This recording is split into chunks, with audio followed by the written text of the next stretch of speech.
Hello friends, welcome to question Awal classes. मैं हूं आपका दोस्त, आपका भाई question Awal. HPSC PGT English का जो पेपर हुआ था प्री, उसकी आंसर की मैं आपके सामने लेके आया हूं। एग्जैक्ट आंसर देने की कोशिश करूंगा और आप उसको मैच कर सकते हैं अपनी ऑफिशियल आंसर की के साथ। अगर आपको किसी भी क्वेश्चन में डाउट लगता है तो आप मुझे कांटेक्ट कर सकते हैं। मेरा नंबर है 9466540664। 100% मैं आपको रिप्लाई करूंगा। और उसके साथ साथ आपको अगर आप किसी क्वेश्चन में डाउट है और उसका प्रूफ चाहते हैं, सर ये इसका ये आंसर नहीं होगा, तो मेरे साथ डिस्कस कर सकते हैं। ठीक है, तो चलिए शुरुआत करते हैं, ज्यादा समय नहीं लेंगे आपका। वीडियो थोड़ी लंबी हो सकती है। सबसे पहले मैं बोल देता हूं कि भाई एक लाइक कर दो, एक शेयर कर दो, एक कमेंट कर दो प्रेजेंट सर, अगर आप इसकी तैयारी कर रहे हैं और आपको ये सॉल्यूशन अच्छा लगता है। अ, चलिए शुरुआत करते हैं। Which of these reports is written before starting a new project? किसी भी न्यू प्रोजेक्ट को स्टार्ट करने से पहले कौन सी रिपोर्ट दी जाती है? तो वो होती है फिजिबिलिटी रिपोर्ट। ट्रबल रिपोर्ट में हम क्या देते हैं? सजेशंस देते हैं किसी प्रॉब्लम के। Periodic report time bound report होती है, जो हमें एक डिफरेंट पीरियड्स के बाद या रेगुलर पीरियड्स के बाद लेनी होती है। और प्रोग्रेस रिपोर्ट हमारा किसी भी काम को होने के लिए उसमें क्या प्रोग्रेस हुई है उसके लिए दी जाती है। तो इसमें आ जाएगा फिजिबिलिटी रिपोर्ट। बहुत ही आसान क्वेश्चन था। नेक्स्ट क्वेश्चन की बात करते हैं। Which of the following is a part of a report? कौन सा ये पार्ट है? ग्रीटिंग हमारा पार्ट नहीं होता है। TGT English, HSSC TGT English के दौरान मैंने ये रिपोर्ट राइटिंग बड़े अच्छे से एक ही वीडियो में करवा दी थी, तो उसमें डिफरेंट पार्ट्स मैंने बताए थे। तो कॉम्प्लीमेंट्री क्लोज भी नहीं होता, रेज्यूमे भी नहीं होता, यहाँ पे अब्स्ट्रैक्ट आ जाएगा। अब कुछ बच्चे बोलेंगे कि सर अब्स्ट्रैक्ट कैसे होगा? देखो, अब्स्ट्रैक्ट को है ना, दूसरे शब्दों में बोला जाता है एग्जीक्यूटिव एग्जीक्यूटिव रिपोर्ट या एग्जीक्यूटिव समरी। तो ये एग्जीक्यूटिव समरी होती है, जिसको हम अब्स्ट्रैक्ट भी बोलते हैं। तो समरी बेसिकली किसी भी रिपोर्ट का पार्ट होता है, जिसमें हम बताते हैं कि भाई किसके बारे में ये रिपोर्ट है या इस रिपोर्ट में आपको क्या बताया जाएगा। नेक्स्ट है we have dash eucalyptus tree in our garden. Basically इसमें आर्टिकल भरना था, तो बेसिकली इसमें आर्टिकल जो भरना था या तो एन आएगा या ए आएगा। ठीक है, अब सिंपल सी बात है, किसी भी वर्ड से पहले ए आएगा या एन आएगा, उसके लिए हमें क्या बताना है? उसके लिए हमें देखनी होती है उसकी फर्स्ट साउंड। अगर फर्स्ट साउंड कॉन्सोनेंट है, साउंड देखनी होती है, लेटर नहीं देखना होता। फर्स्ट साउंड अगर कॉन्सोनेंट है, ठीक है, कॉन्सोनेंट, तो आपका क्या आ जाता है? उससे पहले आर्टिकल ए लग जाता है। अगर वावुल साउंड है, ठीक है, उससे पहले क्या लग जाता है? एन लग जाता है। कॉन्सोनेंट साउंड क्या है? हिंदी वर्णमाला के अगर व्यंजन है, हिंदी वर्णमाला के अगर व्यंजन है तो ए लग जाएगा। अगर हिंदी वर्णमाला के स्वर हैं तो क्या लग जाएगा? एन लग जाएगा। ये इस तरीके से आपको पहचाननी होती है। और जब भी ईयू आएगा तो ये हमेशा साउंड देता है ये की। यह क्या है? व्यंजन है। व्यंजन है तो एन का यूज नहीं होगा, किसका यूज होगा? ए का। आर्टिकल दा का यूज क्यों नहीं होगा? क्योंकि ये सिंगुलर काउंटेबल नाउन है, और जब भी कोई इनडेफिनिट सिंगुलर काउंटेबल नाउन हो, डेफिनेट ना हो या अननोन हो हमारे लिए, तो उसके लिए आर्टिकल ए या एन का ही यूज करते हैं, इसलिए दा का भी यूज नहीं होगा। नेक्स्ट क्वेश्चन की तरफ चलते हैं। Where did you buy that beautiful necklace? अब यहाँ पे वेयर आया है तो प्लेस से रिलेटेड बात कर रहा है, और प्लेस से रिलेटेड इन सभी प्रेपोजिशंस में जो प्रेपोजिशन आपको सबसे ज्यादा सुटेबल लगेगी वो क्या लगेगी? फ्रॉम लगेगी। तो where did you buy that beautiful necklace from? कहां से आपने लिया है? तो इस तरह की सेंस में ये हमारा क्वेश्चन बनता है। नेक्स्ट क्वेश्चन की तरफ चलते हैं। He drove his car dash the garage. जब भी हम किसी एक पर्टिकुलर ओपन स्पेस से क्लोज स्पेस में जाते हैं तो हमेशा किस प्रपोजिशन का यूज किया जाता है? इनटू। साइंटिफिक है, बिल्कुल रूल्स के हिसाब से है, तो यहाँ पे इनटू प्रपोजिशन का यूज होगा। नेक्स्ट बात करते हैं। Dash spent time abroad when I was having a student. ठीक है, तो यहाँ पे जो हमारा होगा, यहाँ पे परफेक्ट पार्टिसिपल का यूज होगा। किसका यूज होगा? परफेक्ट पार्टिसिपल का यूज होगा। तो यहाँ पे यूज होना चाहिए, सीधी सी बात है, हैविंग का। तो हैविंग का यूज होगा, तो यहाँ पे तो हैविंग आ जाएगा। हैविंग किस में है? तो ए में है या बी में है? परफेक्ट पार्टिसिपल, पार्टिसिपल, ठीक है, ये देख लेना, क्योंकि यहाँ पे थर्ड फॉर्म दे रखी है। तो थर्ड फॉर्म दे रखी है, तो परफेक्ट पार्टिसिपल क्या होता है, हैविंग प्लस वर्ब की थर्ड फॉर्म होती है। ठीक है, तो परफेक्ट पार्टिसिपल का यूज होगा, तो यहाँ पे तो आ गया हैविंग, हैविंग आ गया तो सीधी सी बात है या तो ए आएगा या बी आएगा। अब बात कर लेते हैं यूज्ड टू के बारे में। अब यूज्ड टू के बारे में वर्ब की फर्स्ट फॉर्म आनी चाहिए या यहाँ पे वर्ब की फर्स्ट फॉर्म के साथ आईएनजी आना चाहिए। इन दोनों में बच्चों को बहुत सारा कंफ्लिक्ट होगा। तो देखो मेरे भाई, एक सिंपल सा एग्जांपल लिखते हैं, I use to play, I used to play. ठीक है, इस वाले एग्जांपल को देखो और उसके बाद देखो, I was used to play, I was used to playing. इन दोनों एग्जाम्पल को देखो। ठीक है, इन दोनों एग्जाम्पल में फर्क क्या है, यूज्ड टू और यूज्ड टू। अगर यूज्ड टू से पहले किसी भी हेल्पिंग वर्ब का यूज नहीं हुआ है तो हमेशा वर्ब की फर्स्ट फॉर्म का यूज होता है, याद रखना, वेरी इंपॉर्टेंट क्वेश्चन। और अगर उससे पहले किसी हेल्पिंग ऑक्सिलरी वर्ब का यूज हुआ है, जैसे इज, एम, आर, वॉज, वर, या जैसे यहाँ पे किसका यूज किया गया है, गेट का यूज किया गया है, तो यहाँ पे किसका यूज होगा, हमेशा आईएनजी वाली फॉर्म का यूज होगा। तो यहाँ पे क्या आना चाहिए, लिविंग आना चाहिए। तो यहाँ पे आंसर हो जाएगा ए, बी आंसर यहाँ पे नहीं होगा। ठीक है, आंसर हो जाएगा सिक्स का ए। नेक्स्ट क्वेश्चन की तरफ चलते हैं, if I had more time. यहाँ पे देखो आई के बाद क्या है, वर्ब की सेकंड फॉर्म दे रखी है। तो हमेशा मैंने, अगर आपने मेरी पास्ट इंडेफिनिट की सब्जेक्टिव मूड के बारे में पढ़ा हो, अगर इफ के बाद सेकंड फॉर्म दे रखी है तो दूसरे क्लोज में हमेशा क्या आएगा, वुड प्लस वर्ब की फर्स्ट फॉर्म आएगी। तो आंसर इसमें हो जाएगा क्या, बी।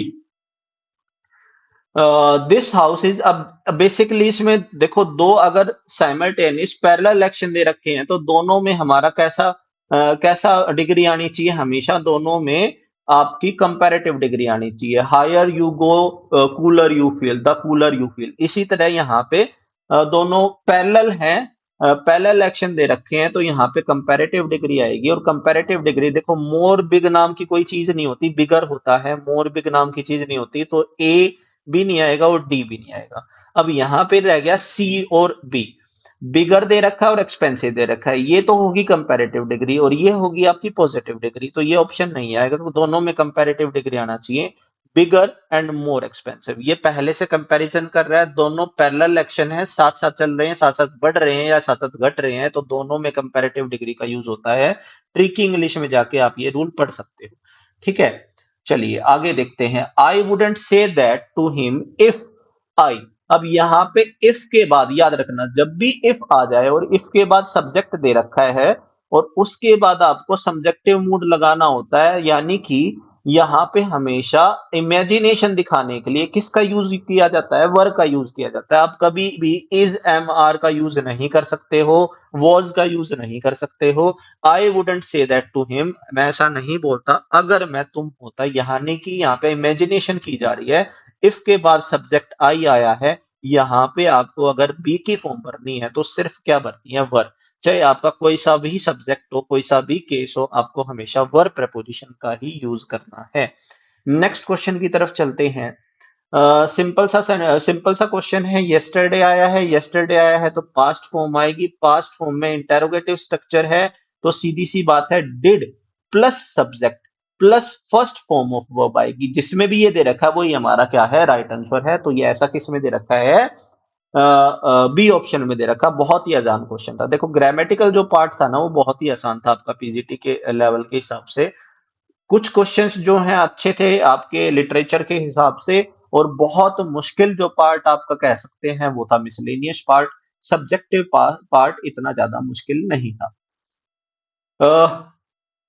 नेक्स्ट करते हैं, when dash wishes were horses would ride. अब वुड राइड यानी कि ये अभी अभी हमने एक स्ट्रक्चर देखा था सब्जेक्टिव मूड का। अगर इफ के बाद हमारा वर आता है तो दूसरे केस में क्या आता है, वुड प्लस वर्ब की फर्स्ट फॉर्म, ये हमारा स्ट्रक्चर होता है। ये किसके लिए यूज किया जाता है, जब हम सब्जेक्टिव मूड की बात करते हैं, जब हम इमेजिनेशन की बात करते हैं, जैसे कि if I were a word I would fly. तो इसी तरीके से है। तो यहाँ पे इफ विशेस वर हॉर्सेस, तो यहाँ पे क्या आ जाएगा, इफ आ जाएगा, तभी हम इसको इमेजिनेशन में लेके जा सकते हैं क्योंकि वर भी यहाँ पे प्रेजेंट है। तो वुड आ जाएगा, तो बेगर्स वुड, तो ये हमारा ऑप्शन आ जाएगा बी, 11th का हो जाएगा बी। कॉटिंग, पैराफ्रेजिंग, समराइजिंग, ये तीनों अलग अलग चीज हैं, डिफरेंट प्रोसेसेस हैं, तो हमारा आंसर हो जाएगा B. Pick out the correct sentence from the option given below. अब यहाँ पे देखो, सिंपल सी बात है, सिंस प्लस टाइम दे रखा है, सिंस प्लस टाइम दे रखा है तो सीधी सी बात है, यहाँ पे हमारा आना चाहिए या तो हैज, हैव या हैड। ठीक है, उसके साथ इसकी बजा देंगे हम बीन, और उसके साथ क्या आ जाएगी, वर्ब की फर्स्ट फॉर्म के साथ आईएनजी। बहुत ही ज्यादा इजी क्वेश्चन था, तो ये आंसर क्या हो जाएगा यहाँ पे, ए इसका आंसर हो जाएगा, क्योंकि हैड बीन के बाद तो स्टडीड लगा रखा है, क्योंकि सिंस फोर लगा है तो वर्ब की फर्स्ट फॉर्म के साथ आईएनजी आएगा। ये किसके एग्जाम्पल हैं, ये आपके परफेक्ट कॉन्टिन्यूअस टेंस के एग्जाम्पल है। किसके एग्जाम्पल है, परफेक्ट कॉन्टिन्यूअस टेंस के एग्जाम्पल है। तो सीधी सी बात है, यहाँ पे हैज बीन स्टडिंग बिल्कुल ठीक आंसर है, तो 30th का हो जाएगा ए। द वर्ड बारो रेफर्स टू, ये एक पुराना जो है लिटरेचर है, बहुत ही ज्यादा ये लग्जूरियस लिटरेचर माना जाता है, लेविश माना जाता है इस लिटरेचर को। ठीक है, बेसिकली 17th सेंचुरी में ये यूरोप में पॉपुलर हुआ था, तो इसका आंसर आ जाएगा डी। बैथोस क्या होता है, बैथोस एकदम से जब हमारी किसी से उम्मीदें होती है ना, और एकदम से सारी उम्मीदें टूट जाती हैं, यानी कि एंटी क्लाइमैक्स हो जाता है, या मेरे भाई जैसे कि कुछ हम चाह कुछ और रहे हैं, हो कुछ और जाता है, तो उसको हम बोलते हैं बैथोस। तो यहाँ पे आंसर हो जाएगा ए। ठीक है, चलिए आगे बढ़ते हैं। 16th क्वेश्चन देखो, 16th क्वेश्चन क्या है आपका, रिपोर्टेड स्पीच का क्वेश्चन है। रिपोर्टेड स्पीच का क्वेश्चन है तो सीधी सी बात है, आप क्या करो, सीधा है ना, अपनी सबसे पहले हेल्पिंग वर्ब देखो। हेल्पिंग वर्ब क्या है, आर। सैड है तो आर किस में बदल जाएगा, सीधी सी बात है, आपका वॉज या वर में। जिसमें भी वॉज या वर दे रखा है वही हमारा राइट आंसर है। हैड बीन दे रखा है, गलत हो जाएगा। वर दे रखा हो सकता है, आर दे रखा नहीं होगा, क्योंकि पास्ट है तो ये हमारा टेंस तो चेंज होगा ही होगा। माइट भी दे रखा है, हेल्पिंग वर्ब हम क्यों चेंज करेंगे, तो आंसर हो जाएगा बी। इतना बड़ा पढ़ने की जरूरत ही नहीं थी, सिर्फ आपको क्या करना था, सिर्फ आपको हेल्पिंग वर्ब को का ध्यान रखना था। नेक्स्ट क्वेश्चन देख लेते हैं, ये भी इतना ही आसान है। The movie was good, was good है तो सीधी सी बात है, वॉज वर किस में बदलते हैं, हैड बीन में। किस में बदलते हैं, हैड बीन में बदलते हैं। तो हैड बीन किस ऑप्शन में दे रखा है, ये दे रखा है ऑप्शन नंबर ए में, तो 17th का हो जाएगा ए। ठीक है, they feed the animal 2 times a day, change the passive voice. Passive voice को देखो, फीड है, फीड क्या है, वो की फर्स्ट फॉर्म है, फर्स्ट फॉर्म किस में बदल जाएगी, is am are, is am are plus verb की थर्ड फॉर्म में। सिंपल तरीके से क्वेश्चंस को किया करो, ज्यादा है ना दिमाग लगाने की जरूरत ही नहीं होती, सिंपल तरीके से करोगे आंसर आराम से मिल जाएगा। फेड सेकंड फॉर्म है, आर बीइंग की जरूरत नहीं है क्योंकि आईएनजी पहले से सेंटेंस में नहीं लगा है। हैड बीन भी नहीं लगेगा क्योंकि वॉज वर नहीं लगा है। आर फेड आ गया, आर फेड आ गया, तो ऑप्शन नंबर क्या हो गया, डी। आपका D is the correct answer. अब देखो, ये बहुत बार आते हैं, और ये आप अगर आप डिस्क्रिप्टिव की तैयारी कर रहे हैं तो कंपाउंड को कॉम्प्लेक्स में बदलना, कॉम्प्लेक्स को कंपाउंड में बदलना, सिंपल में बदलना, एक्टिव पैसिव को बदलना, ये आपको आना चाहिए, लिखना आना चाहिए, खुद से सेंटेंस बनाना आना चाहिए। आपके उस पेपर में भी आएगा, डिस्क्रिप्टिव पेपर में भी आएगा, सिर्फ लिटरेचर के पीछे मत भागना। Sentence formation, syntax of sentence हमेशा पेपर में आएगा और आपसे पूछा जाएगा और आपको करके आना पड़ेगा। अगर आपको नहीं आता है ऐसा करना तो आपके लिए मुश्किल की घड़ी है ये। He is hard working, he is sincere, हमें कंपाउंड में बदलना है, तो हमें सीधी सी बात है कोऑर्डिनेटिंग कंजक्शन का यूज करना है। अगर आपको ये बात समझ में आ गई यानी कि आपकी तैयारी अच्छी है। कोऑर्डिनेटिंग कंजंक्शन की का यूज करना है। अगर आपको कोऑर्डिनेटिंग कंजंक्शन के बारे में नहीं पता है तो ये सारे सेंटेंस आप चेंज नहीं कर पाएंगे। कोऑर्डिनेटिंग कंजंक्शन क्या करता है, एक जैसी दो चीजों को जोड़ता है। ही भी सेम है, यहाँ पे भी सेम है, हार्ड वर्किंग, सिंसियर, ये दोनों एडजेक्टिव हैं, इन दोनों को जोड़ना है। कहां पे जोड़ रखा है, हार्ड वर्किंग एंड सिंसियर, तो बी आपका करेक्ट आंसर हो जाएगा। ठीक है, कॉम्प्लेक्स सेंटेंस है, कॉम्प्लेक्स सेंटेंस है तो सीधी सी बात है, कॉम्प्लेक्स सेंटेंस में हमें सबऑर्डिनेटिंग कंजंक्शन का यूज करना है, सबऑर्डिनेटिंग कंजंक्शन का यूज करना है। सबऑर्डिनेटिंग कंजंक्शंस कौन से होते हैं, दैट, हु, विच, whom, ये सारे सबऑर्डिनेटिंग कंजंक्शन होते हैं, बहुत सारे होते हैं। तो यहाँ पे देखना है हमें सबऑर्डिनेटिंग कंजंक्शन, यानी कि एक क्लोज का दूसरे क्लोज पे डिपेंडेंट होना चाहिए। My sister is going to America, she wishes to become a doctor, तो यहाँ पे सबऑर्डिनेटिंग कंजंक्शन देखो तो देखो रीजन असर्शन दे दिया, तो ये देखो बिकॉज आ गया, तो यहाँ पे सबऑर्डिनेटिंग कंजंक्शन की तरह यूज कर रहे हैं, तो आंसर हो जाएगा 20 में का ए। ठीक है, चलिए आगे बढ़ते हैं, जल्दी जल्दी से करवा रहा हूं क्योंकि ज्यादा टाइम नहीं लेना चाह रहा हूं मैं आपका। फिर से कॉम्प्लेक्स में करना है, कॉम्प्लेक्स में करना है तो सीधी सी बात है, देखो यहाँ पे दो का यूज किया गया है, दो का ए में भी किया गया है, बी में भी। सिर्फ हमें देखना हालांकि, यानी कि हमें क्या करना है, ऐसे देखो इसमें Gilchrist is content, he is poor. Gilchrist is poor, he is content. Content क्या होता है, हैप्पी होता है, ठीक है, हैप्पी।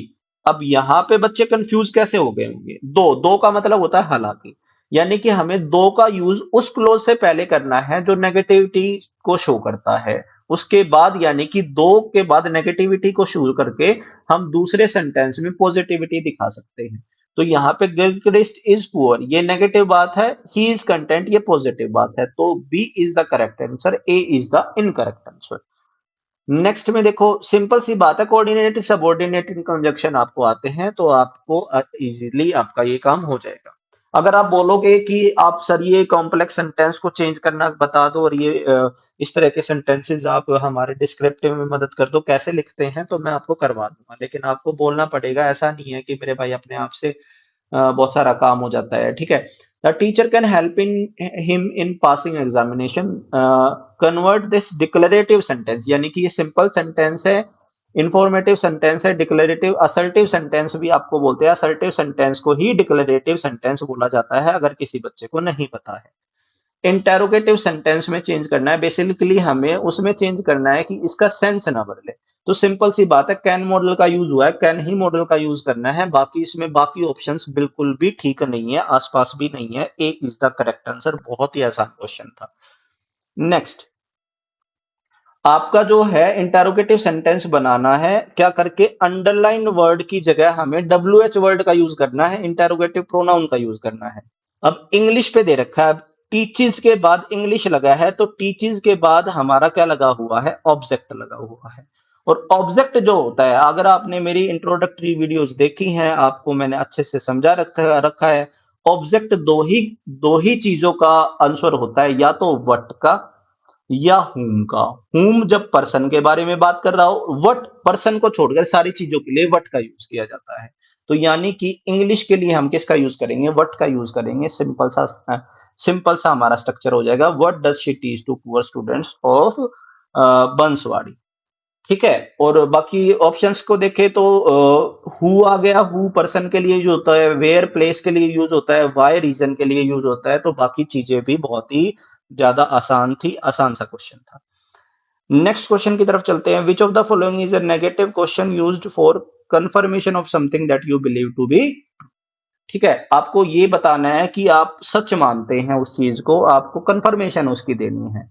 ठीक है, तो यहाँ पे why didn't you plan your holiday, ये तो रीजन पूछ लिया, तो ये तो नहीं आएगा। Didn't you see the manager yesterday, हाँ ये एक्सपेक्टेशंस में हो सकता है। ठीक है, तो 24 का आंसर हो जाएगा बी। मैं बाकी पढ़ूंगा ही नहीं क्योंकि वाई में भी रीजन देते आए हैं, और you couldn't pick the right person, ये तो मना करने के लिए नेगेटिविटी दे रहा है सेंटेंस में। तो बहुत ही आसान क्वेश्चन था, ये भी आसानी से हो जाता। विच of the following statement contains a close in it, हमें क्लोज बताना है, किसमें क्लोज है। सिंपल सी बात है, कॉम्प्लेक्स सेंटेंसेस के अंदर ही क्लोज का यूज किया जाता है, और कॉम्प्लेक्स सेंटेंसेस में सबऑर्डिनेटिंग कंजंक्शन दैट का यूज यहाँ पे किया गया है, यानी कि ये एक अलग क्लोज है और ये एक अलग क्लोज है, बाकी सभी में सिंगल क्लोज सेंटेंस दे रखे हैं, तो ए इज द करेक्ट आंसर। चीजों को देखने का तरीका आप बदलेंगे ना, तो ये क्वेश्चंस आपको बहुत आसान लगेंगे। मैं ये मान के चलता हूँ इस पेपर में इजीली आप 60 प्लस स्कोर कर सकते थे, अगर आपने नहीं किए हैं यानी कि आप थोड़ा सा पीछे हैं तैयारी में। विच of the following sentences best represent a close in them, देखो क्लोज पहचानना है, क्लोज पहचानना है, सेंटेंस पहचानना है, सिंटेक्स पहचानना है, कन्वर्ट करना है एक तरह के सेंटेंस को दूसरे तरह के सेंटेंस में, ये आपके डिस्क्रिप्टिव पेपर में भी आने वाले हैं। तो सिंपल सी बात है, सिंपल आपको कोडे सबऑर्डिनेटिंग कंजंक्शन ढूंढना है। देखो ये दैट मिल गया, तो ए आंसर हो सकता है, और किसी में दे रखा है, नहीं दे रखा है। बाकी किसी में भी इस तरीके का नहीं दे रखा है कि दो क्लोजेस को किसी आपके सबऑर्डिनेट कंजंक्शन से जोड़ दिया हो, तो ए इसका आंसर हो जाएगा सिंपल। देखो, मैंने पढ़ा है, लेकिन जब मैंने इसको अटेम्प्ट करने की कोशिश की थी घर पे बैठ के, तो इसी तरीके से अटेम्प्ट किया था जिस तरीके से मैं आपको बता रहा हूँ, और उसी तरीके से मेरे मोस्टली जो आंसर्स हैं वो ठीक होने के चांसेस होते हैं। करेक्ट मॉडल का यूज करना है, तो मेरे भाई follow the traffic rule, follow the traffic, या तो ये ओब्लिगेशन हो सकती है, ओब्लिगेशन होगी तो ऑट टू का यूज होगा, या ये सजेशन हो सकता है, और सजेशन होगा तो सीधी सी बात है आपका किसका यूज होगा, शुड का, तो शुड दे रखा है, ऑट टू नहीं दे रखा है। नेक्स्ट क्वेश्चन की बात करते हैं। Choose the odd one out of the following, preposition से रिलेटेड। डिसएग्रीड के बाद विद आता है, बिल्कुल ठीक है। आर्ग्यूड के बाद विद आता है, बिल्कुल ठीक है। डील के बाद विद आता है, बिल्कुल ठीक है। कंपोज्ड के बाद विद नहीं आता है, कंपोज्ड के बाद ऑफ आता है, ठीक है। चलो, she is bringing, bring up, यानी कि रेज करना, किसी बच्चे को बड़ा करना, तो यहाँ पे ब्रिंग अप आ जाएगा, तो डी इसका ऑप्शन हो जाएगा 29 का डी, ठीक है। तो 28 का भी डी हो गया, 29 का भी डी हो गया। Do something that has never been done before is best expressed by which of the following, किस ईडीएम का मतलब क्या है, do something that has never been done before, ऐसा पहले हुआ ही नहीं, तो ब्रेक न्यू ग्राउंड हो जाएगा, बिल्कुल नए तरीके से काम करना, ठीक है। तो 30th का हो जाएगा आपका B, eating excessively, eating like a horse, ये तो बहुत आसान था। ईटिंग लाइक अ हॉर्स आपने कभी ना कभी ये आपका ईडियम पढ़ा ही होगा। विच of the these Shakespeare does not use cross dressing, cross dressing लड़के को लड़की के पहना दिए, लड़की को लड़के के पहना दिए, इमोशंस का चेंज कर दिया, इमोशंस का चेंज करके जो है आपका बहुत सारी चीजें इसने शेक्सपियर ने अपने प्लेज में की है। ऐसा क्रॉस ड्रेसिंग उन्होंने एज यू लाइक इट में किया है, सिम्बलाइन में किया है, और टू जेंटलमैन ऑफ वेरोना में किया है, किसमें नहीं किया है, तो आपका जूलियस सीजर में नहीं किया है, ठीक है। जूलियस सीजर इसका आंसर हो जाएगा। The grave digger scene in Hamlet is an example of, देखो ये जो हेमलेट है ना, ये बहुत one of the greatest tragedy है, और ये उस टाइम की बात है जब जो ओफिलिया है वो जो उसकी डेथ हो जाती है, उससे पहले का सीन है, ठीक है। पोलोनियस को हेमलेट ने मार दिया था, जो ओफिलिया के फादर थे, और उसके बाद हेमलेट जो है अपने दोस्त के साथ वहां पे ग्रेव डिगर सीन पे जाते हैं, तो वहां पे है ना वो कुछ हंसी मजाक की बातें करते हैं जो दो ग्रेव डिगर्स होते हैं, तो बेसिकली एक कॉमिक रिलीफ है, तो यहाँ पे बी आंसर हो जाएगा। बहुत ही फेमस कॉमिक रिलीफ है, अगर आपने चार ट्रेजेडीज आपकी नहीं पढ़ी हैं तो 100% आपको पढ़नी चाहिए, आपके डिस्क्रिप्टिव पेपर में भी उनके ऊपर क्वेश्चन पूछे जाने वाले हैं। और पढ़ना कैसे, एनालिसिस पढ़ना है, कॉमिक उनके उनके अंदर कौन से डिवाइसेस का यूज किया गया है, उनके अंदर किन सिंबल्स का यूज किया है, वो आपको लिखना आना चाहिए, वो उसके अंदर कहना क्या चाहता है उसको एक्सप्रेस करके लिखना है, ये सभी बातें डिस्क्रिप्टिव पेपर में आपसे पूछी जाएंगी, ठीक है। उसी तरीके से आप तैयार करें। अच्छे वेबसाइट्स का यूज कर सकते हैं, जैसे लिट चार्ट्स है, ठीक है, लिट चार्ट्स है, या स्पार्क्स नोट्स है, ये बहुत ही अच्छे डिस्कशन करते हैं, स्पार्क्स नोट्स है। इन वेबसाइट्स का यूज करके आप पढ़ सकते हैं, अच्छे अच्छे राइटर्स की बुक पढ़ सकते हैं। जो भी मेरे से हेल्प आपको चाहिए मुझे आप मैसेज कर सकते हैं, मैं आपकी हेल्प करूंगा। Which famous place does the quote when shall we three meet again, thunder lightning और रेन, ये मैकबेथ का सीन है जब तीन चुड़ैले मिलती हैं, three witches, the famous scene of Macbeth, ठीक है। बहुत आसान क्वेश्चन था। The phrase dark satanic males has become the most famous description of the force at the center of the industrial revolution. The phrase was used by, किसके द्वारा, ये William Blake के द्वारा यूज किया गया है। इसका अगर एक्सप्लेनेशन दिया जाए तो चलो एक्सप्लेनेशन नहीं देंगे, आगे चलते हैं, ठीक है। विलियम ब्लेक 35th का आंसर हो जाएगा बी। सभी क्वेश्चन का एक्सप्लेनेशन दूंगा ना तो बहुत ज्यादा लंबा हो जाएगा, तो लिटरेचर वाले तो डायरेक्टली मैं बता देता हूं आपको। What kind of Whitman when lilacs last in the dooryard blooms, ये एक एलेगी है। और ये एलेगी किसके लिए लिखी गई है? बता सकता है मुझे कोई? कमेंट सेक्शन में बताओ ये एलेगी किसके लिए लिखी गई है, किसकी याद में लिखी गई है। 37th क्वेश्चन की बात करें, विच of the following not a play of Girish Karnad. तो इवाम इंद्रजीत जो है वो इनका प्ले नहीं है, ये बादल सरकार का है। ये किसका है? बादल सरकार। बादल। अच्छा क्वेश्चन था, बहुत सारे बच्चे नहीं कर पाएंगे इसके। विच of the following is not a partition novel. तो इनमें से कौन सी नॉवल एक पार्टीशन नॉवल नहीं है? दैट लॉन्ग साइलेंस एक पार्टीशन नॉवल नहीं है। ये जो लॉन्ग साइलेंस है ना, ये मैन वीमेन मैरिटल डिस्कॉर्ड के ऊपर है। ठीक है, चलिए आगे चलते हैं। The golden gate of the golden gate by Vikram Seth is a novel in verse. Verse में लिखी गई नॉवल है, और ये जो ट्रांसलेशन है ये यूगिन ओनजिन वंजिन के ऊपर लिखी गई है। इसकी ट्रांसलेशन है ये। ठीक है, मैं नाम लिख देता हूं, पढ़ लेना। ठीक है, ये लिखी थी चार्ल्स जॉनस्टन ने। इनका ट्रांसलेशन हूबहू इन्होंने अपनी अ, उसमें किया था। तो ये इन वर्स है, the golden gate by Vikram Singh. 40th Coleridge की poem the rime of the ancient mariner, बहुत फेमस क्वेश्चन है, बहुत ही ज्यादा घिसा पिटा क्वेश्चन है। तो यहाँ पे क्या आ जाएगा? Marriage fest. वेडिंग अगर ऑप्शन होता तो वेडिंग, यहाँ पे मैरिज फेस्ट आ जाएगा। ठीक है, तो जो थ्री गैलेंट्स थे जो आपका एक मैरिज में वेडिंग में जा रहा था, तो वहां पे इन दोनों तीनों को रोक लिया गया था बाहर ही, अंदर घुसने से पहले ही।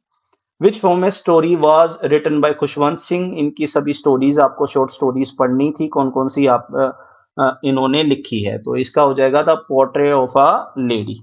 ठीक है, क्या हो जाएगा? The portrait of a lady.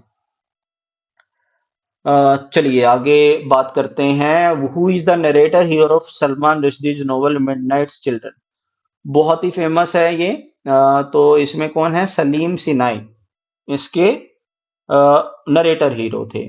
Are K Narayan and astrologer's day, what professional equipment does astrologer use to attract clients.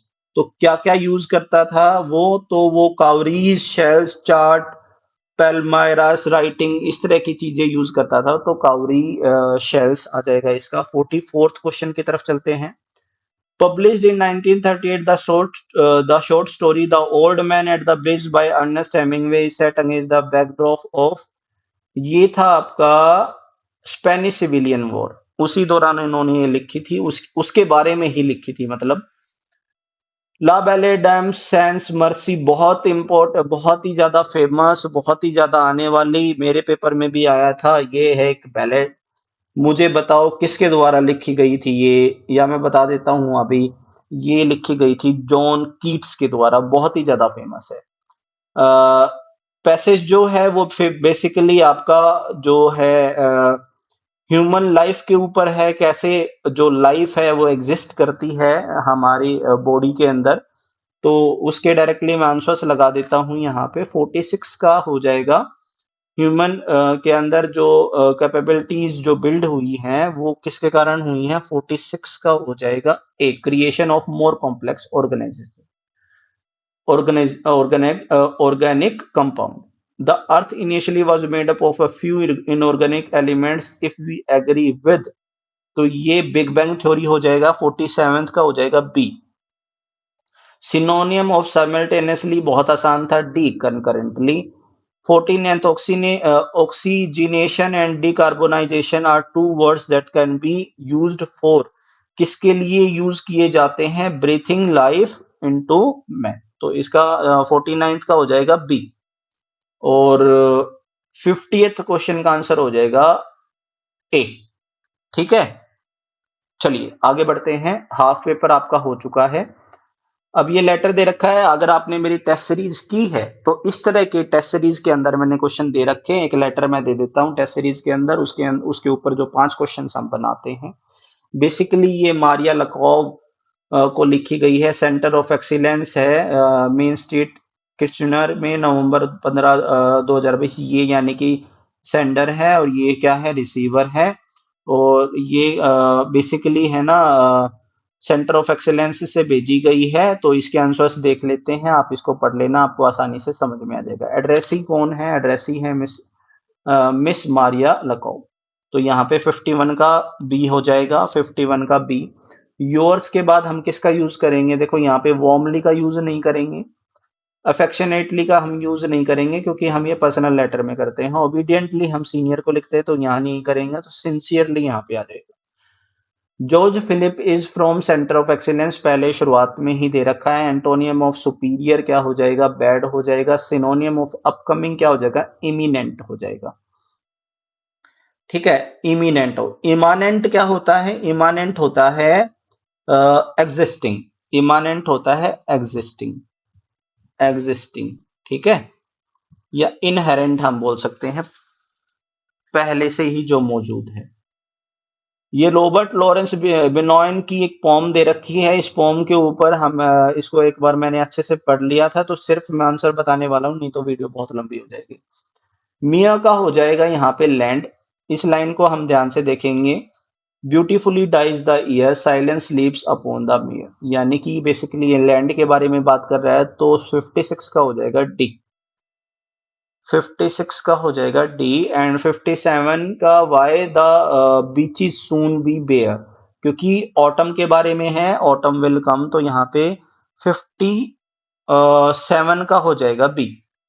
Rhyme scheme जो हम देखेंगे, तो यहाँ पे इजीली हमें दिख जाएगी। ईयर है, मियर है, सिली है, लिली है, इन दोनों की सेम है, इन दोनों की सेम है, इन दोनों की सेम है, तो ए ए, बी बी, सी सी, इस तरीके से पेयर में चलेगा ये, तो आंसर हो जाएगा इसका बी। बहुत आसान था ये क्वेश्चन, पहले तीनों क्वेश्चन बहुत आसान थे।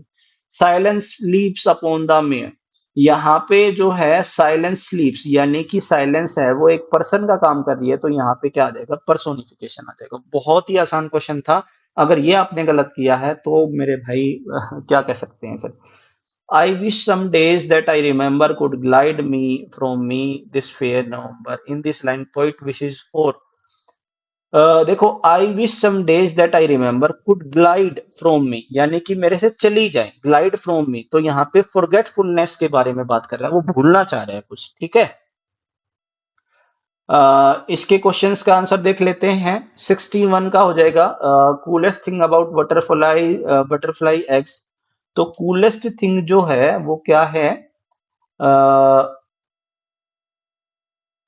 If you look close enough you can see the little caterpillar growing inside, ये है उसकी कूलेस्ट थिंग है। 61 का हो जाएगा डी।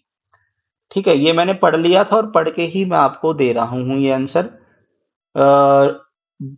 असर्शन क्या था? Emerging butterfly fold its wing against its body, तो यहाँ पे आंसर हो जाएगा, रीजन क्या है? टू स्टार्ट द बटरफ्लाई, नहीं, टू पंप ब्लड हो जाएगा। तो 62 का to fill all parts inside the pupa, हाँ 62 का हो जाएगा बी। मेटामोरफोसिस होता है ट्रांसफॉर्मेशन। और हैच का जो एंटोनिम है, हैच का एंटोनिम हो जाएगा आपका 64 का आंसर हो जाएगा हैच का एंटोनिम डिस्ट्रॉय। ठीक है, 65 का हो जाएगा आपका आंसर। 65 की अगर मैं बात करूं तो 65 का आंसर हो जाएगा बी। आप देख लेना, आंसर पहले ही मैंने अच्छे से चेक कर लिए हैं, तो बहुत अच्छे से चेक, दो तीन बार चेक करने के बाद ही मैं आपको ये आंसर दे रहा हूं।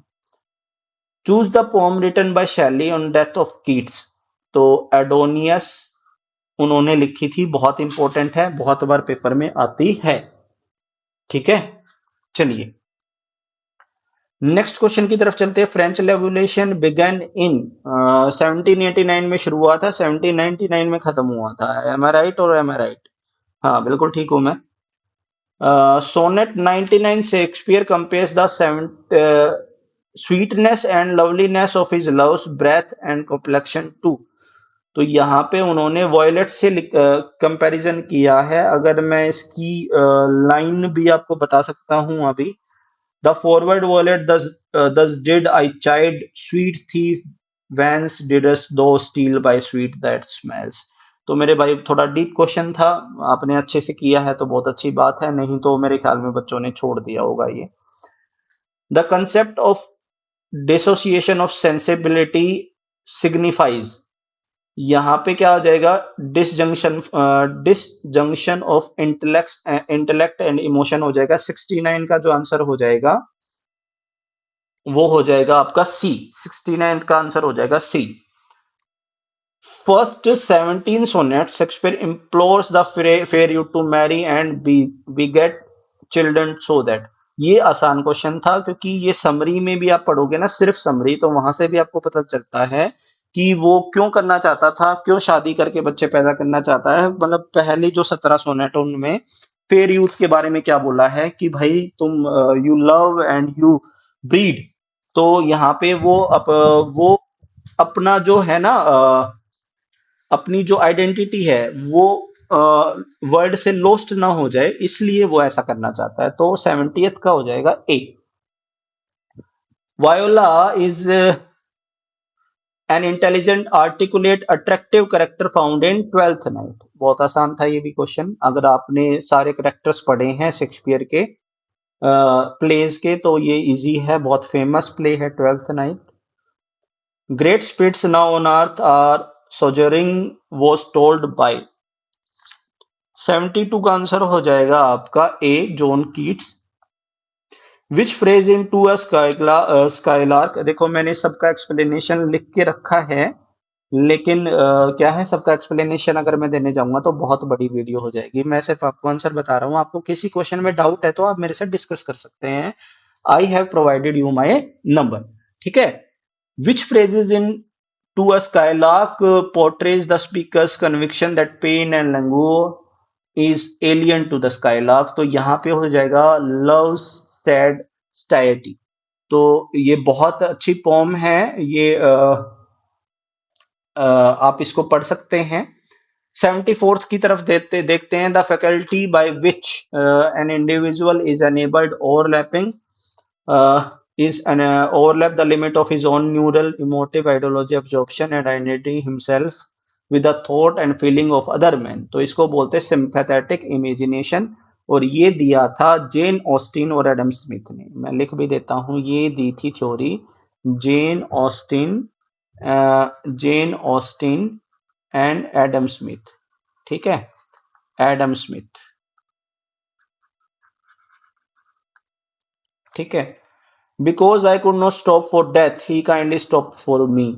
ये एमिली डिक्शन की बहुत ये पहली लाइन है उनके पोम की। और इसमें जो है आफ्टर डेथ आफ्टर लाइफ के बारे में बात की गई है और इसका आंसर हो जाएगा ए। 75th का आंसर हो जाएगा ए, ठीक है। Robert Frost mending walls two man meet on term of civility and neighbourness to build a barrier between them. इसमें दो लोगों की कहानी है। इसके अंदर क्या है, एक जो है ना पुराने ख्यालों का आदमी है और एक अभी के ख्यालों का आदमी है। वो कहते हैं इसमें कुछ इस तरह की बातें की गई हैं कि भाई एक चाहता है कि दीवार ना हो, एक चाहता है कि हमें दीवार अगर अच्छी फेंस होगी तभी अच्छे नेबर्स हम हो सकते हैं, ठीक है।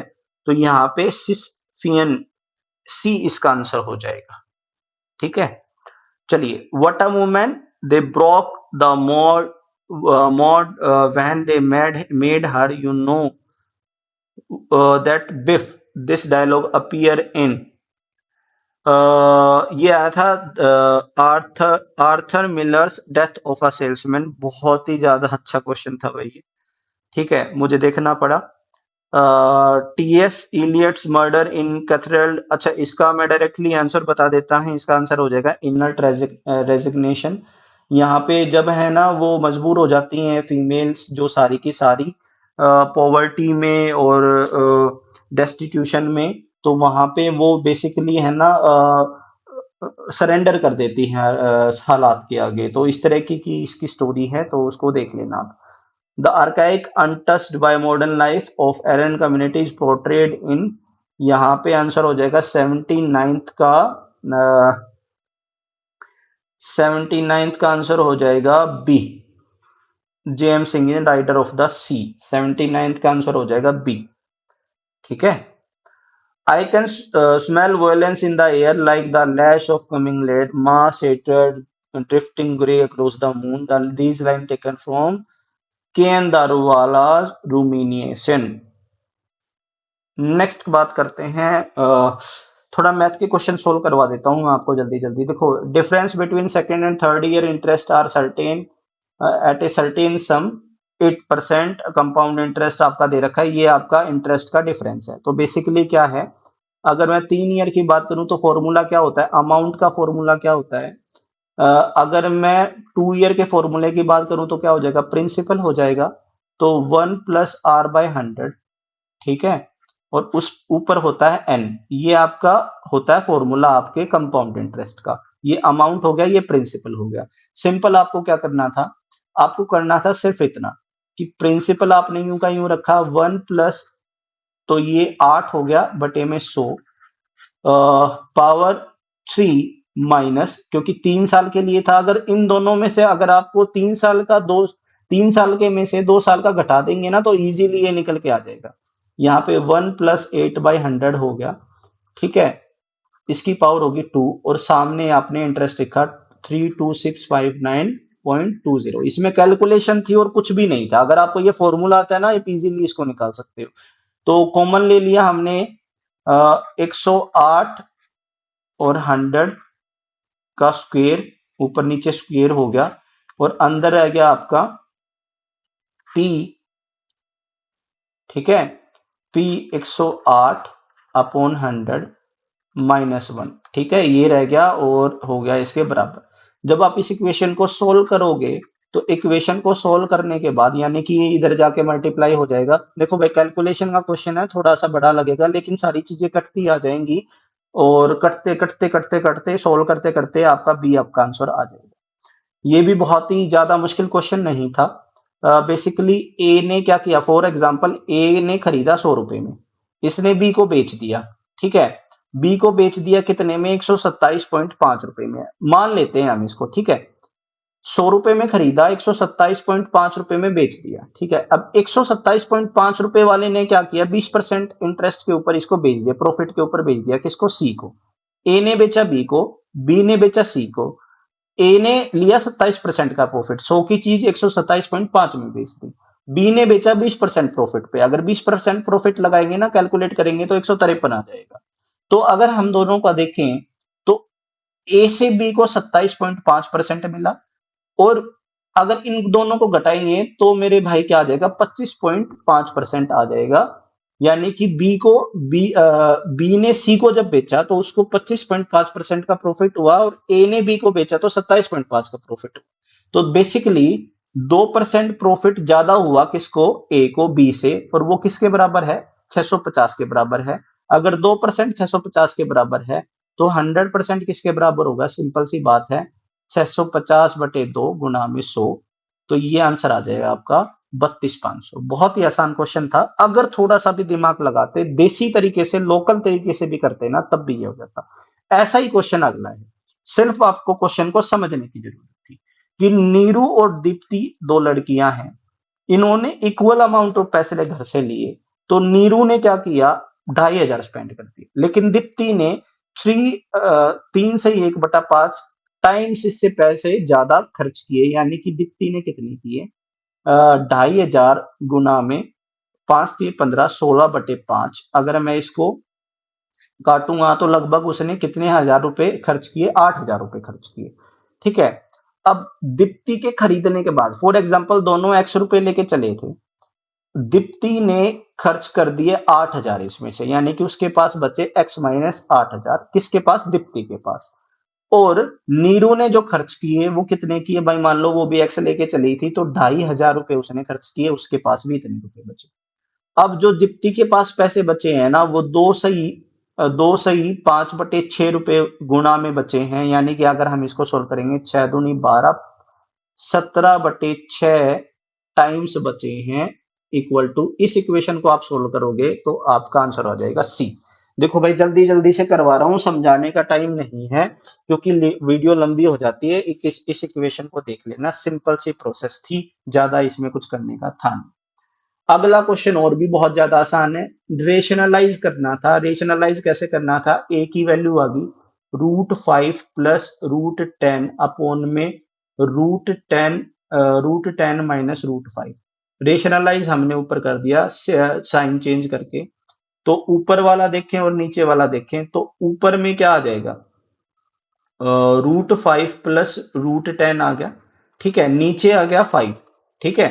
तो यहाँ पे ए की वैल्यू जो आ जाएगी वो क्या आ जाएगी आपका, देखो ये दोनों ऊपर स्क्वेयर हो गया, तो ए की वैल्यू आ गई √5 प्लस √10 का होल स्क्वेयर, और उसके बाद अपॉन में 5, क्योंकि ये इसका स्क्वायर हो जाएगा और इसका स्क्वायर हो जाएगा, बीच में माइनस का ही निशान आ जाएगा, तो स्क्वायर स्क्वायर कैंसिल हो जाएगा, 10 में से 5 गए 5 रहेगा।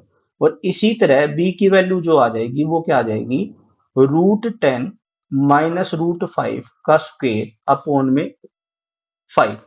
अब इन दोनों को अगर मैं करूंगा तो इनका अंडर रूट जब मैं करूंगा, अंडर रूट में ये कैंसिल हो जाएगा, ये √5 हो जाएगा, ये कैंसिल हो जाएगा, ऐसे अंडर रूट आ जाएगा, और जब मैं इनको ऐड करूंगा, ठीक है, जब मैं इनको ऐड करूंगा तो सिंपल सी बात, सॉल्यूशन करने के बाद आंसर आ जाएगा 0। इजीली सॉल्यूशन हो जाता है इसका, ठीक है। नेक्स्ट की बात करते हैं। चार लड़कियां हैं, मोहिनी, वीना और मीनल और सोनाली। इन सभी का एवरेज वेट 58 है, ठीक है। मोहिनी का, वीना का, मीनल का और सोनाली का सबका एवरेज क्या है 58, यानी कि सबका 58 वेट है। सिंपल सा बेसिक क्वेश्चन, क्वेश्चन को, मैथ के क्वेश्चन को बिल्कुल भी कॉम्प्लेक्स मत किया करो, एक्स वैक्स लगा के बिल्कुल लोकल तरीके से समझने की कोशिश किया करो। एवरेज तो ऐसे ही करना चाहिए जैसे मैं आपको करके दिखा रहा हूं, ठीक है। अब यहाँ पे 58 वेट हो गया, क्योंकि एवरेज वेट यानी कि सबको इक्वल वेट में बांट दिया। अब क्या बोलता है कि average weight of Mohini and Meena वो 70 kg less than average weight of Meena and Soni. इन दोनों का वेट अगर मैं मिला दूं एवरेज, और इन दोनों का वेट मैं मिला दूं, तो इन दोनों का, मोहिनी और वीना का वेट 17 किलो कम है, ठीक है, मीनल और सोनी से, ठीक है। अगर इन दोनों का एवरेज वेट देखें तो सिंपल सी बात है, 17 किलो इनका ज्यादा है, तो इन दोनों का मिलाने के बाद, मोहिनी और वीना का मिलाने के बाद हमें 17 किलो कम करना पड़ेगा, और किसको देना पड़ेगा, मीनल और सोनाली को। यानी कि अगर 58 दोनों का वेट है, तो दोनों को मैंने जोड़ लिया, तो 8 और 8 16, और 5 10, और 116 किलो वेट हो गया दोनों का मिला के, किसका, मोहिनी का और वीना का। अब दोनों का मिला के 17 केजी जो है वो कम है, यानी कि इसमें से हम 17 घटा देंगे तो कितना बचा, 99। अब 99 टोटल वेट है किसका, मोहिनी का और वीना का। मोहिनी और वीना का अगर मैं वेट की बात करूं तो वो 99 किलोग्राम है टोटल, इन टोटल। अब मीनल और सोनाली का हमारा कोई लेना देना नहीं है। अब क्या बोलता है, मोहिनी का जो वेट है वो 50% है वीना के। अगर मान लो वीना का वेट 2 है, तो मोहिनी का क्या होगा 1। 50% कम है, क्योंकि अगर इसका 2 है तो इसका हाफ करेंगे तो क्या हो जाएगा 1, यानी कि मैंने इसको रेशो में बांट दिया। तो 99 को भी मैं 1:2 में बांटूंगा। अगर दोनों का एवरेज, दोनों के अगर मैं रेशो को ऐड कर दूं तो कितना आ जाएगा 3, यानी कि 99 3 के बराबर है। और मुझे किसका निकालना है, मोहिनी का निकालना है। तो कैसे निकालना होगा, तो 99 का मैं 1/3 कर दूंगा तो कितना आ जाएगा 33 आ जाएगा, तो आंसर हो जाएगा बी। चलिए, मैथ के क्वेश्चन जानबूझ के मैं सोल्व करके दिखा रहा हूं आपको, कई बच्चों को परेशानी होती है। क्या बोलता है, ये 6 आपके सेट दे रखे हैं, इनमें से आपको क्या करना है, चूज करना है करेक्ट ऑप्शन जो क्या करता है, स्टेटमेंट को लॉजिकली रिलेटेड है। अगर मैं बात करूं, देखो ये सिंबलिज्म से नहीं होगा, ठीक है, ये हमें डायरेक्टली ही सोचना पड़ेगा। Painting and music are art, क्या बोलता है कि पेंटिंग और म्यूजिक जो है वो आर्ट है। पेंटिंग है और म्यूजिक जो है वो क्या है, आर्ट है, ठीक है। ये अगर आर्ट है, art is a symptom of culture, art जो है वो कल्चर का क्या है, symptom. Culture and art are complementary, और कल्चर और आर्ट जो है कंप्लीमेंट्री है। तो अगर मैं इन दोनों को देखूं ना, कल्चर और आर्ट कंप्लीमेंट्री, और बी और सी जिस ऑप्शन में एक साथ है वो तो हो ही नहीं सकते, किसी भी ऑप्शन में नहीं है, क्योंकि दोनों एक दूसरे के अपोजिट अपोजिट हैं, बिल्कुल भी नहीं हो सकता। Music is a form of art. अब क्या बोल दिया, painting and music are art, और यहाँ पे बोल रहा है painting and music are is a form of art. तो यहाँ पे ए, डी और ई कहीं पे भी इकट्ठे हैं तो वो भी ऑप्शन नहीं हो सकते, यानी कि ए ई नहीं हो सकता, ठीक है, यहाँ पे ए ई भी नहीं हो सकता। अब सीई जो होता है हो सकता है, और बी डी हो सकता है। तो यहाँ पे जो आंसर सबसे सटीक बैठता है वो आंसर हो जाएगा ए। ठीक है, खुद निकाल के मैंने ये देखा है, ये आपका हो जाएगा, इजीली हो जाएगा और इसका आंसर आ जाएगा 87 का। ये आपने कर भी लिया होगा, 87 का बी आंसर इसका आ जाएगा। ठीक है, ज्यादा लंबी हो रही है इसलिए मैं बता रहा हूं। अ, अब इसमें आपको देखना था 88 और 90, 88 से 90 के बीच में। तो अगर सिर्फ स्टेटमेंट अकेले आंसर दे दे, स्टेटमेंट दो अकेले आंसर दे दे, अगर दोनों स्टेटमेंट की जरूरत हो और दोनों स्टेटमेंट की जरूरत ना हो, तो पहले क्वेश्चन में जो है वो इजीली पहली स्टेटमेंट ही आंसर दे देगी, दूसरी स्टेटमेंट हमारी गलत है। 89 में कोई भी स्टेटमेंट नहीं देगी, तो 88 का आंसर हो जाएगा आपका ए, 89 का आंसर हो जाएगा आपका डी, और 90 का आंसर भी हो जाएगा आपका डी। अच्छा, अगर आप चाहते हैं मैं करके दिखाऊं तो दिखा देता हूं, देखो। X says that, X says to Y, X ने वाई को बोला, मान लो एक्स की प्रेजेंट एज एक्स है और वाई की प्रेजेंट एज वाई, कि I am 3 times old age you were 3 years ago। 3 साल पहले, 3 साल पहले एक्स की एज क्या थी, x-3, और वाई की एज क्या थी, y-3। ठीक है, आई am 3 times old age you, x ने बोला है वाई से, तो वाई छोटा हुआ, वाई छोटा हुआ तो 3 टाइम्स थी, ये हमारी एक इक्वेशन आ गई है जिसको हम फर्स्ट इक्वेशन मान लेते हैं। अब पहली स्टेटमेंट क्या कहती है, Y Y's age is 70 year from now will be same age X present है। एक्स की प्रेजेंट एज वाई की प्रेजेंट एज के अगर 17 साल अगर हम जोड़ देते हैं तो इक्वल होगी, तो दो इक्वेशन आ गई, दोनों को सोल्व करोगे आंसर आ जाएगा। दूसरी सिचुएशन में ऐसा नहीं होगा, क्योंकि उसने बोला है एक्स की 9 साल के बाद जो एज होगी वो आज उसके वाई के तीन तीन गुना होगी। जब हम एक को, मान लो ये इक्वेशन 2 है और ये इक्वेशन 3 है, एक को और 3 को सोल्व करेंगे तो यहाँ पे एक्स भी कैंसिल आउट हो जाएगा और वाई भी कैंसिल आउट हो जाएगा, तो ये हमारा सॉल्यूशन के लिए इक्वेशन सही नहीं है। हमें रेडियस निकालनी है, बोलता है कि एरिया ऑफ सरकमफ्रेंस 7 से ज्यादा है और डायमीटर 32 से कम है, तो बहुत सारी पॉसिबिलिटी होगी कि रेडियस निकालने के लिए, तो पॉसिबल ही नहीं है, कोई एग्जैक्ट नंबर हमारे पास नहीं है, तो बहुत सारी पॉसिबिलिटी होगी, तो हमारा ये आंसर नहीं निकलेगा। डिफरेंस, टाइम डिफरेंस निकालना है सिटी ओ ए और सिटी बी के बीच में, तो 89 का डी हो गया। तो डिपार्चर टाइम क्या है, 9 AM है और 10 AM पे पहुंचता है, तो इससे हम कुछ नहीं पता लगा पा रहे हैं कि टाइम डिफरेंस क्या होगा, और ड्यूरेशन में उसने बोल दिया कि 5 आवर्स है। तो इन दोनों सिचुएशन से हम किसी भी तरीके से पता नहीं लगा सकते हैं कि भाई टाइम डिफरेंस उसका क्या है। ठीक है, 91 की बात करते हैं, 91 में डी ऑप्शन हो जाएगा।